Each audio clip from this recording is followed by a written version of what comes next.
dire un tout petit peu les résultats de la réunion? C'était une réunion très constructive, très féconde et fructueuse, parce que les ministres des Affaires étrangères et de la Défense des 28 pays européens ont tenu des propos très forts au sujet de la situation au Sahel, la détermination de l'Europe à soutenir les pays du Sahel en but au terrorisme. Nous avons évoqué toutes ces questions, et y compris la situation en Libye, parce que voyez-vous, les malheurs d'un pays comme le Mali viennent de la Libye, de l'effondrement de la Libye et du chaos en Libye. Nous avons souhaité que les pays européens renforcent leurs actions, coordonnent davantage leur politique pour contribuer à la paix et à la stabilité en Libye. Sinon, tous nos efforts seront annihilés. Parce que la Libye, c'est du groupe armé qui bouge, qui rentre de Libye vers le Mali, par exemple? Bien entendu, pas seulement vers le Mali, mais vers les autres pays du Sahel, qui sont tous concernés. La situation en Libye, à mon avis, doit être analysée et traitée si nous voulons la stabilité au Sahel. Et au Sahel, nous avons besoin d'appui, nous avons besoin d'accélération des procédures, nous avons besoin de la mobilisation internationale de façon concrète pour que la force conjointe du G5 Sahel soit une force opérationnelle aujourd'hui. Le G5 est dans toutes les têtes au Sahel. Dans toutes les têtes.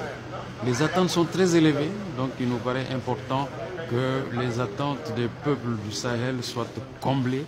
Et pour être comblées, il faut que l'Europe et les autres pays du monde qui ont des moyens aujourd'hui, qui se sentent concernés par la menace terroriste, soient concrets dans ce qu'ils fassent par rapport au temps également, parce que c'est une course contre la montre.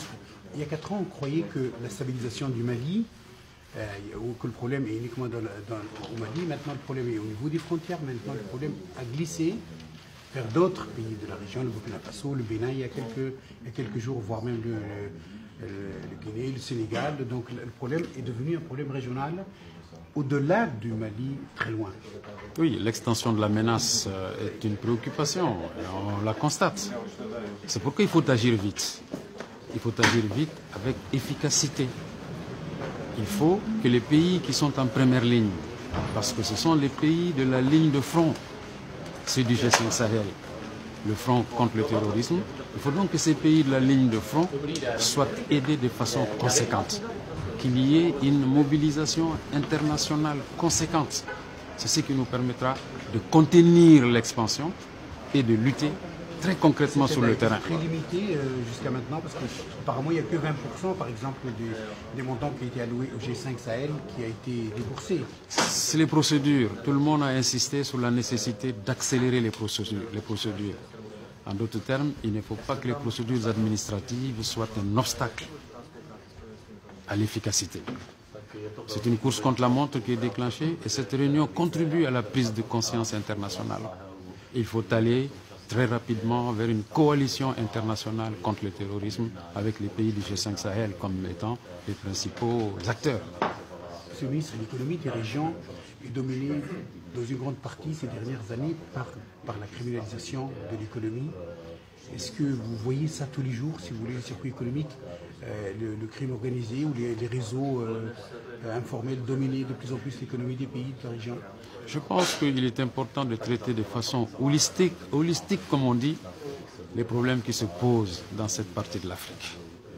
Les éléments dont vous parlez font partie de ces problèmes. Et il faut les traiter de façon conséquente. Il faut attaquer les problèmes à la racine et éviter un traitement de surface, un traitement cosmétique. C'est pourquoi nous devons adresser justement les questions de respect des droits de l'homme, que nous devons adresser les questions de gouvernance, de bonne gouvernance, nous devons adresser les questions d'insécurité, les questions humanitaires, les populations civiles victimes de l'insécurité qui quittent leur foyer, les déplacés internes et les réfugiés également. Je pense que là, cette réunion est la preuve d'une prise de conscience internationale, d'une prise de conscience européenne, et l'Europe compte beaucoup dans les relations internationales. Et une Europe mobilisée, avec une Afrique mobilisée, je crois que nous irons de l'avant. Merci beaucoup. Merci. Au revoir. Merci.